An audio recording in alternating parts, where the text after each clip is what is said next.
আমি চাই সকলেই আসবে, সকলের সাথে কথা বলবো, যা ইচ্ছা তাই কথা বলবো। প্রথমে রেকর্ডিংটা বন্ধ করে আলোচনার পরে কথা।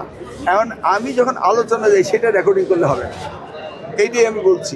এটাই আমি ওখানে বলার চেষ্টা করছি যে খণ্ডিত বক্তৃতা দিবেন না।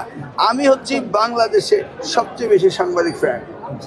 বৈশা আলাপ করেন 1 ঘন্টা, যে ইস্যুগুলি আছে এই ইস্যুগুলি নিয়ে আমি আলাপ করতে চাইছিলাম। পাবলিক সেন্টিমেন্ট কি, জনমত কি, কোনটা জনমত নেবে কোনটা নেবে না, এগুলো আমার দেখতে হবে। যেমন 18 বছর আমি বলেছি পরীক্ষা দেওয়ার জন্য 18 বছর এক্সপিরিয়েন্স লাগবে। সিম্পল, কারণ যে নীতিমালা ছিল, নীতিমালাতে বলা হয়েছে যে একজনকে সিনিয়র শিক্ষক হইতে হবে, একজনকে এশিয়ান হেডমাস্টার হইতে হবে। বিগত সময়ে একজন সাধারণ শিক্ষক কি সিনিয়র শিক্ষক হতে পেরেছে?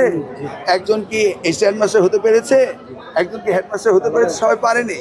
অতএব এইখান থেকে যেতে হলে যারা 18 বছর ধরে এই সুযোগটা পায়নি তাদের জন্য ওই বারটা উঠিয়ে দিতে হবে, তাই না?